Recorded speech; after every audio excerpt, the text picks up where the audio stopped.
Welcome back to another episode of Content Amplified. Today I'm joined by Derek. Derek, welcome to the show. Benjamin, super excited to be here. Love talking about content. So let's get into it. Love it. Derek, this is going to be fun. So many good subjects for today's episode. But before we dive in, Derek, let's let the audience get to know you. Tell us about your career. Yeah, so I'm a 30-year B2B marketer. I've been in mostly startup organizations across my career, scale ups from 5 million ARR to 100 million ARR, a couple of stints at a couple $1 billion businesses when we were acquired by them.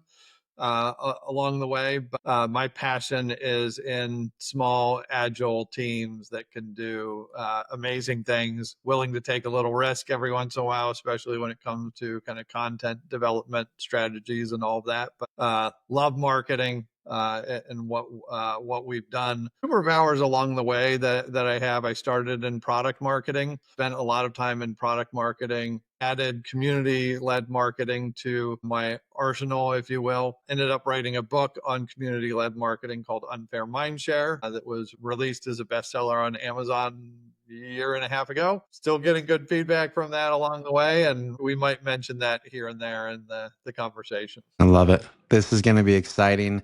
And we're going to kind of hit on three different areas in this conversation that are going to be really fun. So it's going to kind of be a rapid fire episode with different sections. First and foremost, every piece of content, it has to start with a hook. You've got to get someone's attention from the very get-go.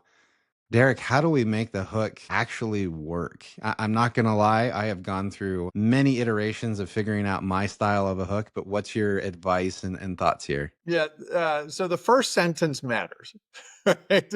And there's a lot that plays into this. Earlier this week, I put a post on LinkedIn. The first line was, go find the place that has enough oxygen. And that line in itself is interesting. It's thought provoking. And it also leads you to what's next? Why did he say that? Why is that important? And it was a quote I picked up at a CMO summit I was at recently. And I then told a story about why that particular element was relevant to me.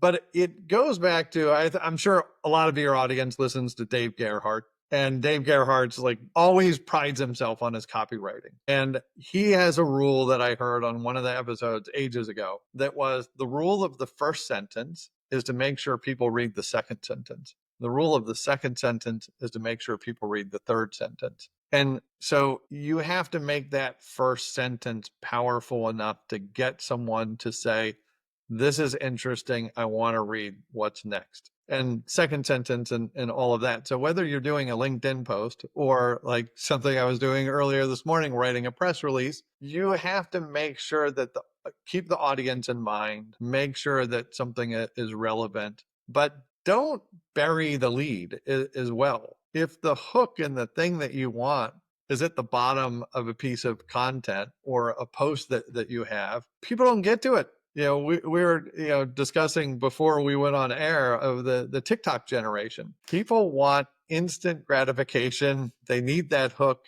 They need to be told why to pay attention to something, or something needs to tell them why to pay attention to something. And you'll notice of the people that you follow on LinkedIn or X or wherever you might follow people, look at their post and notice like what is the first line? Is the first line the hook that gets you to read the next thing? And quite often it is.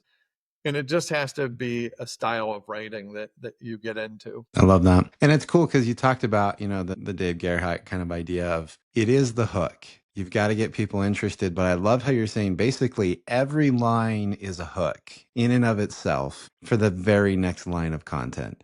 Yeah. And if you stop thinking about every line as a hook, eventually you're going to lose interest, and that's when people are going to leave. So I love that concept right there. Yeah, it's the thing that you don't have you have to really vie for someone's attention these days. And if you don't hook them on that in the first sentence, and your second sentence isn't just as good to get them to the third sentence, you're not pulling them into the story, right? And I think that's an important part of the storytelling craft when it comes to content is it's not just about getting out an idea. That can be very much long form in itself. It's capturing the attention in a very noisy place that we all as marketers live in and our audiences live in. So that hook is the thing that can kind of break through the noise. Love it. That's amazing. Okay, we're going to shift gears. This is rapid fire kind of an episode. You wrote the book on community led content and marketing. Yeah. Why does that matter in today's day and age? I mean, I think there's a lot of merit to it, but I know a lot of marketers get really nervous when we talk about community building Yeah. because they think of all sorts of different things like a Slack group or a whatever. Yeah. What does that actually mean and how do we do it? So there's a lot that goes into community building and serving communities and helping the community become better at the thing that they're trying to do. It might be you have a product company and this community wants to get better at using that product and sharing amongst themselves what their experiences are. And whether it's Katalon, where I'm CMO right now, we have a product community. There's 110,000 people in that community. They come to learn from one another. There's Notion and other communities around products. Sometimes there's a community of interest, marketing professionals, DevOps professionals, farmers, whatever it might be, that come together and want to become better at their profession, right? Why do we listen to Dave Gerhardt or other podcasts like yours, right? We want to become better as professionals at our thing, and we use these community forums, if you will, to come in and participate. I think a really critical thing about community, one of the big benefits of it for marketers, marketing teams, go to market strategies is you will never be able to hire enough people in your business to write and produce valuable, helpful content that serves rather than sells, right? The content that sells, you can make all day long and you want to talk about and promote yourself and your business. But the content that serves is content that's stickier, it's helpful, it's usually more timeless coming into that. And our community generates a whole lot, all of our community. We have a big discourse community within Catalan. We get 80,000 visitors a week to this community because they're looking for something that's helpful, that's authentic, that's not vendor pitchy. And there are a bunch of people that gathered and said, here's the question I have. And others that came in and said, here's the answer to that, or here's perspective on that. And that's the kind of content that people want versus like, Derek, can I go to a place where you're talking about your product all the time and your company all the time? Like, oh my gosh, just put a fork in my eye. That's not what people want. And the other thing, like for content marketers that everyone was just hit was the Google changes on the algorithm that said content that's just self-serving content that sells is not rated as relevant as content that's authentic, expert-led, helpful, right? So what was the impact on our website at Catalan? Like everyone else's, organic traffic took a hit, right? On our community, did it take a hit? No, because it matches the type of thing that people want that's helpful, right? So it's not to say we shouldn't develop content that sells because heck, we're in marketing and we get paid to promote the products in the company and we should do that. And that's part of our role. But it doesn't limit the amount of content that can be developed, and a community can help you build content. In my book, I talk about a community that in the DevOps world that we built from 0 to 100,000 members. Every year we hosted a conference. We brought 180 people into that conference to speak to 33,000 people in the audience that attended that.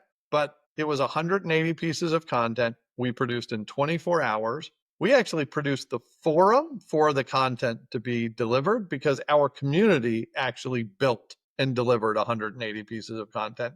We didn't have to build that content ourselves. We could have never done it. And we got video-based content from that. We got conference-based content. We wrote blogs and had the community support blogs coming from that content. We ended up compiling those blogs into a book that we wrote called Feedback Loops. So there was this constant reuse of content from the community, but the community built the content for us. And I'll go back to my initial premise of we could never have hired enough people. If I went to the CFO, to the CEO, and I said, by the way, I needed like a staff of 30 to produce like, 90 hours of video content that doesn't talk about our products and as helpful as thought leadership or practitioner led stuff. They'd be like, you're crazy. We can't do that. We can't afford that. But what did it cost me? Zero with the community creating it. I love that. That's so cool. So, getting really tactical, just to double click on this real quick. What tools and resources do you use to actually house the community? Any really cool platforms that you would recommend? Because I'm sure someone's thinking right now, Yeah. that sounds really cool, but my website can't support that. What are some of your recommendations on that side? Yeah, I get asked this question all the time. And like when I mentioned that we started this all day DevOps community and took it from 0 to 100,000, the first wave of that was 0 to 13,000. And people are like, oh my gosh, what did you do? How did you do this? I'm like, HubSpot was our website. So we put up a page that said something about this conference and what we were doing. No additional investment other than we need a couple more pages on the website to describe this thing. What did you do with like all this video content that you had created? Well, we live streamed it on YouTube and YouTube recorded everything and YouTube was free. And so it was free. And then they're like, but the people in the community had conversations. Where did you capture those? Well, Slack is free. So we created a Slack workspace. Tens of thousands of people jumped into the Slack workspace. They had conversations, they connected. That content and those conversations were there after our event. So it created a source of a system of record, if you will, for those community conversations, but it was free. You don't have to go out and buy some great platform. I'm sure there are platforms out there, but a lot of the simple things are just free, right? I think our initial budget for the first phase of what we did doing that was like operationally maybe $5,000. What? Yep. There was like a team of 1.5 people that did it. It wasn't a huge investment. It was just about, hey, we're trying to be helpful. And if we're trying to be helpful and we bring people together and we deliver content or get the community to share content amongst each other, if it's helpful, the community will go back to it. Community doesn't care if it's on HubSpot or some platform you hope bought into for $100,000 that had some cool widgets and gadgets. No, make it easy, make it relevant. And that's why like people are coming back to your podcast time and again. You're almost at 300 episodes. You're being helpful, you're quick, you're concise, you have interesting guests. Okay, like make it easy. This is the platform. I love it. That's amazing. Okay. Final subject, Yeah. the long tail of content, kind of its lasting impact. What does that mean? And what does our audience need to know about that? So this is one of my favorite topics with my marketing teams. And that is, again, we never have enough people. We never have enough time. We never have enough budget. So what is it that we can create that's really relevant, that's super helpful to people in our target audience? And how do we create one thing and leverage it many times? So one example of that at Katalon this year, early in the year in January, we ran an industry survey. We went out and we got 1,500 people to participate in this survey. That survey gave us a lot of information about what was happening in the market. And internally, we could use the survey responses to kind of enable our marketers and our sellers and our customer success people to know more about the market. So that's first use on a survey. The second use on the survey was we produced a state of industry report from the survey saying, here's what the industry has told us about what is going on in our segment of the world and the technology space. So now we have a thought leadership piece of content that we can share out with the community. People can sign up for it, download it, what have you. Piece of content was a 55-page report that had 8 chapters in it. Yesterday, we went live with a virtual summit with 12 speakers from the industry. These are different executives at businesses, large systems integrators, community thought leaders, even community leaders within our space, not connected with our business at all, just out there and knowledgeable people. And we invited 2 or 3 of them to speak on each chapter, half an hour at a time. We covered this over 3 hours. We went through these conversations and we invited the community in to speak. We had like 1,500 people sign up from the community to hear this. They had great conversations in the live event, listening to them, commenting in the chat and all of this. And now we have a couple of hours of recorded content that we can then splice up and reuse on many social posts. We can do blogs on that content. But it's kind of one piece that sparked the generation of other larger or smaller pieces over multiple months. And that coalesces the team around something that they all know about. They're not all working in silos on their little individual things. And also the industry kind of recognizes, oh, yeah, this survey, I participated in that. Oh, now there's an event and talking about it. Oh, now there's blogs and they're talking about it. I see that thing on LinkedIn and I can kind of track, oh, yeah, I know the company has been doing this for a long time. That's relevant. I want to follow them right through this. And that kind of content generates a lot of attention. It helps generate a lot of pipeline for us. There's a lot of consistency to it.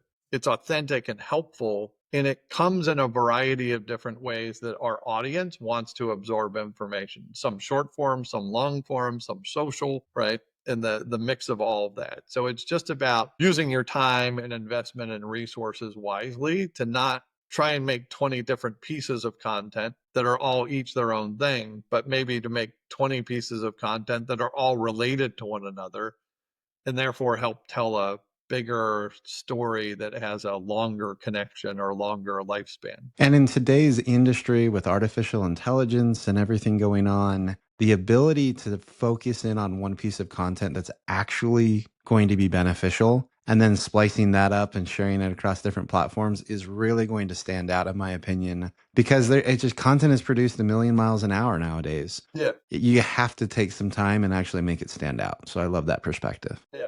Yeah. And it's just, it's working in startups and scale ups. It's always about never enough time, never enough resources, never enough budget, right? How do we do something grand? It's like just pick wisely, pick the big impactful thing and put lots of wood behind that arrow, right? Not wood behind 20 different arrows because you're probably not going to get the attention that you think you could. For sure. I love that. Well, Derek, again, we try to keep these episodes short and sweet and to the point. Thank you so much for your insights today. If anyone wants to reach out and connect with you online, how and where can they find you? Yeah, I am on LinkedIn all the time. Just reach out, connect with me on LinkedIn, message me. Those are the easiest ways. I do respond to all of it. There's no bot or anything out there. So I love connecting with people and being helpful. And thank you for having me this morning. Yeah, absolutely. Thanks again, Derek, for your insights today.